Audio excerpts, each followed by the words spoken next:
بسم الله الرحمن الرحيم. عن أبي الدرداء رضي الله تعالى عنه قال قال رسول الله صلى الله تعالى عليه وسلم: أكثر الصلاة علي يوم الجمعة فإنه مشهود تشهده الملائكة. الحدیث رواہ ابن ماجہ۔ نبی کریم صلی اللہ علیہ وسلم نے ارشاد فرمایا، تم لوگ جمعہ کے دن میرے اوپر کثرت سے درود بھیجو، اس لیے کہ جمعہ کے دن فرشتے حاضر ہوتے ہیں۔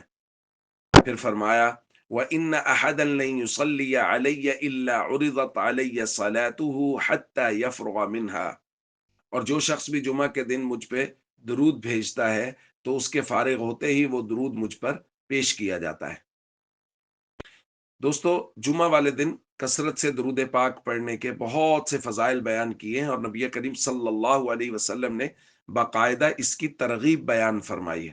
اور بعض روایات میں می یوم الجمعہ و لیلۃ الجمعہ کا لفظ ہے کہ جمعہ اور شب جمعہ میں کثرت سے درود پاک پڑھا جائے۔ اس لیے ہم سب کو چاہیے نبی کریم صلی اللہ علیہ وسلم کے ساتھ اپنا تعلق مضبوط کریں، اور اس کے سب سے بہترین صورت کثرت سے درود پاک پڑھنا ہے۔ عام دنوں میں بھی درود پاک پڑھا جائے، لیکن جمعہ والے دن مطلوب ہے کہ کثرت سے درود پاک پڑھا جائے۔ اسی لیے چند ہفتوں کے بعد درود پاک کے فضیلت پر جمعہ والے دن درس بھیجا جاتا ہے، کیونکہ درس کا مقصد ہے کہ ہم مضبوطی اور پختگی کے ساتھ اپنے عمل پہ کھڑے ہو جائیں، یہ مقصد ہے۔ معلومات میں اضافہ مقصد نہیں ہے۔ اس لیے ہم سب کو چاہیے جمعہ اور شب جمعہ میں کثرت سے درود پاک پڑھنے کا معمول بنائیں۔ السلام علیکم ورحمۃ اللہ وبرکاتہ۔